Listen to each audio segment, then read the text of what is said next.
ಹೌದು ಫ್ರೆಂಡ್ಸ್, ಬನ್ನಿ ಇವತ್ತಿನ ವಿಡಿಯೋದಲ್ಲಿ ಬೆಸ್ಕಾಂ ನೇಮಕಾತಿಗಳು 2020-23 ಆಗಿರುತ್ತೆ. 400 ಖಾಲಿ ಹುದ್ದೆಗಳನ್ನು ಬಿಟ್ಟಿದ್ದಾರೆ. ಯಾವುದೇ ಒಂದು ಅರ್ಜಿ ಶುಲ್ಕನೂ ಕೂಡ ಇರೋದಿಲ್ಲ.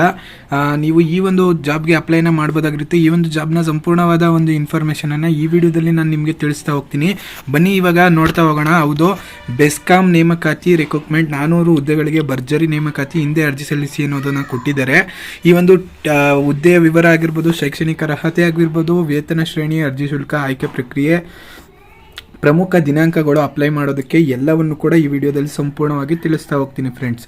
ಹೌದು ಫ್ರೆಂಡ್ಸ್, ಮೊದಲನೇದಾಗಿ ಬೆಸ್ಕಾಂ ಹುದ್ದೆಯ ವಿವರಗಳನ್ನು ನೋಡೋದಾದರೆ ಗ್ರ್ಯಾಜುಯೇಟ್ ಅಪ್ರೆಂಟಿಸ್ಶಿಪ್ ಅನ್ನೋ ಒಂದು ಹುದ್ದೆ ಇದೆ.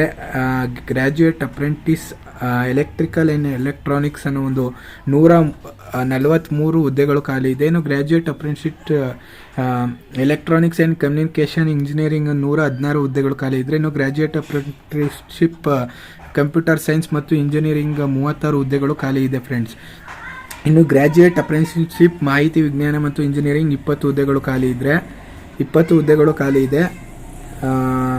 ಇನ್ನು ಗ್ರ್ಯಾಜುಯೇಟ್ ಸಿವಿಲ್ ಇಂಜಿನಿಯರಿಂಗು 5 ಹುದ್ದೆಗಳು, ಇನ್ನು ಇನ್ಫ್ರಾಸ್ಟ್ರಕ್ಚರ್ ಟೆಕ್ನಾಲಜಿ ಇಂಜಿನಿಯರಿಂಗು 5 ಹುದ್ದೆಗಳು ಖಾಲಿ ಇದೆ. ಇನ್ನು electronics and electrical and electronics 55 ಹುದ್ದೆಗಳು ಖಾಲಿ ಇದ್ದರೆ, ಇನ್ನು ಎಲೆಕ್ಟ್ರಾನಿಕ್ಸ್ ಆ್ಯಂಡ್ ಕಮ್ಯುನಿಕೇಷನ್ ಇಂಜಿನಿಯರಿಂಗ್ಗೆ 10 ಹುದ್ದೆಗಳು ಖಾಲಿ ಇದೆ. ಇನ್ನು ಕಂಪ್ಯೂಟರ್ ಸೈನ್ಸ್ ಮತ್ತು ಇಂಜಿನಿಯರಿಂಗು 10 ಹುದ್ದೆಗಳು ಖಾಲಿ ಇದೆ ಫ್ರೆಂಡ್ಸ್.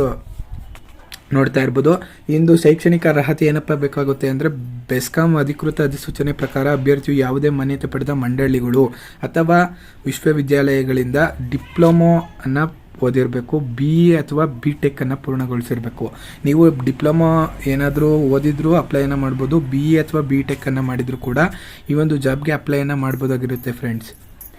ಇನ್ನು ವೇತನನ ನೋಡ್ತಾ ಹೋಗೋದೇ ಆದರೆ, ಪೋಸ್ಟ್ ಹೆಸರು ಮತ್ತು ಸಂಬಳಗಳನ್ನು ನೋಡ್ತಾ ಹೋದರೆ, ಮೊದಲನೇದು ನಿಮಗೆ ಈ ರೀತಿ ಸಿಗ್ತಾ ಹೋಗುತ್ತೆ. ಸಂಬಳ ನೋಡೋದಕ್ಕೆ ಈ ರೀತಿ ಸಿಗುತ್ತೆ.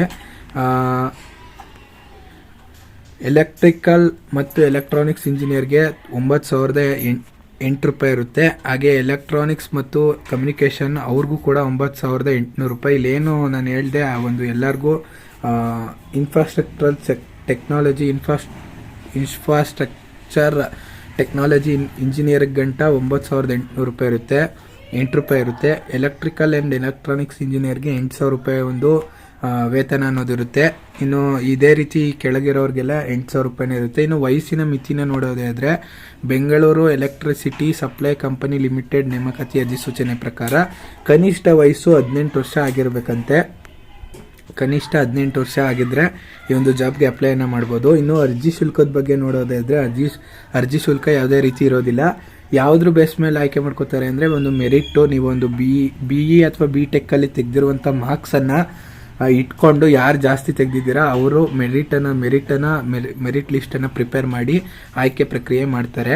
ಇನ್ನು ಯಾವ ರೀತಿ ನೀವು ಈ ಒಂದು ಜಾಬ್ಗೆ ಅಪ್ಲೈನ ಮಾಡಬೇಕಪ್ಪ ಅಂದರೆ, ಬೆಸ್ಕಾಂ ರಿಕ್ರೂಟ್ಮೆಂಟ್ ನೇಮಕಾತಿ 2020-23 BESCOM.org ಈ ಒಂದು ವೆಬ್ಸೈಟ್ಗೆ ಭೇಟಿ ನೀಡಬೇಕು. ಈ ಒಂದು ವೆಬ್ಸೈಟ್ಗೆ ಭೇಟಿ ನೀಡಿ ಅಧಿಕೃತ ಅಧಿಸೂಚನೆಯನ್ನು ಓದ್ಕೊಂಡು ಆನಂತರ ಈ ಒಂದು ಜಾಬ್ಗೆ ಅಪ್ಲೈನ ಮಾಡಬೇಕಾಗುತ್ತೆ. ಇನ್ನು ಬೆಸ್ಕಾಂ ನೇಮಕಾತಿಗೆ ಅರ್ಜಿ ಶುಲ್ಕ ಇರೋದಿಲ್ಲ. ಇನ್ನು 31 ಡಿಸೆಂಬರ್ 2020-23 ಲಾಸ್ಟ್ ಡೇಟ್ ಆಗಿರುತ್ತೆ. ಅದರೊಳಗೆ ನೀವು ಈ ಒಂದು ಅರ್ಜಿಯನ್ನು ಸಲ್ಲಿಸಬೇಕಾಗುತ್ತೆ. ಅಷ್ಟರೊಳಗೆ ದಾಖಲಾತಿಗಳನ್ನು ಪರಿಶೀಲನೆ ಮಾಡಲು ಈ ಒಂದು ಅಡ್ರೆಸ್ಸನ್ನು ಕೊಟ್ಟಿದ್ದಾರೆ.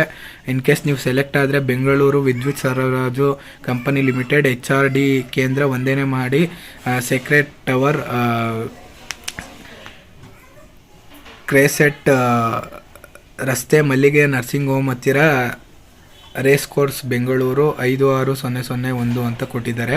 ಈ ಒಂದು ಜಾಗಕ್ಕೆ ಹೋಗಿ ನೀವು ಅಪ್ಲಿಕೇಶನನ್ನು ಇದು ಮಾಡ್ಕೋಬೇಕು. ಇನ್ನು ಅರ್ಜಿ ಸಲ್ಲಿಸಲು 11ನೇ ತಾರೀಕು 12ನೇ ತಿಂಗಳು 2023ರಿಂದ ಅರ್ಜಿ ಸಲ್ಲಿಸಲು 31 ಡಿಸೆಂಬರ್ 2023 ಗಂಟ ಕೊಟ್ಟಿದ್ದಾರೆ ಟೈಮು. ಇನ್ನು ಶಾರ್ಟ್ ಲಿಸ್ಟ್ ಮಾಡಿದ ಅಭ್ಯರ್ಥಿಗಳ ಪಟ್ಟಿಯ ಘೋಷಣೆಯನ್ನು ಜನವರಿ 8ನೇ ತಾರೀಕೆ ಒಂದು ಮೆರಿಟ್ ಲಿಸ್ಟನ್ನು ಬಿಡ್ತಾರೆ. ನಂತರ ಡಾಕ್ಯುಮೆಂಟ್ ವೆರಿಫಿಕೇಷನನ್ನು 22ರಿಂದ 24ನೇ ತಾರೀಕು ಒಳಗೆ ಮಾಡ್ತೀವಿ ಜನವರಿಲಿ ಅಂತ ಹೇಳಿದ್ದಾರೆ. ಯಾವುದೇ ಇದಿದ್ರೂ ನೆಕ್ಸ್ಟ್ ಅಫಿಷಿಯಲ್ ನೋಟಿಫಿಕೇಷನನ್ನು ಆ ಒಂದು ವೆಬ್ಸೈಟ್ ಅಡ್ರೆಸ್ಗೆ ಹೋಗಿ ನೀವು ನೋಡ್ಬೋದು. ಅಫಿಷಿಯಲ್ PDF ಅಲ್ಲೇ ನಿಮಗೆ ಸಿಗ್ತಾ ಹೋಗುತ್ತೆ. ಈ ಒಂದು ವೆಬ್ಸೈಟ್ ಅಡ್ರೆಸ್ಸನ್ನು ನಾನು ಇಲ್ಲಿ ತೋರಿಸೋದ್ನಲ್ಲ, ಈ ಒಂದು ವೆಬ್ಸೈಟ್ ಅಡ್ರೆಸ್ಗೆ ಹೋಗಿ ನೀವು ಭೇಟಿಯನ್ನು ನೀಡಬೇಕಾಗುತ್ತೆ. ಇದಿಷ್ಟು ಈ ಒಂದು ಜಾಬ್ನ ಇನ್ಫಾರ್ಮೇಷನ್ ಆಗಿರುತ್ತೆ. ಇದೇ ರೀತಿ ನಮ್ಮ ಒಂದು ಚಾನಲನ್ನು ನೋಡ್ತಾ ಇರಿ ಅಂತ ಹೇಳ್ತಾ ಸಿಗೋಣ ಇನ್ನೊಂದು ಹೊಸದಾದ ವಿಡಿಯೋದ ಜೊತೆ ಫ್ರೆಂಡ್ಸ್.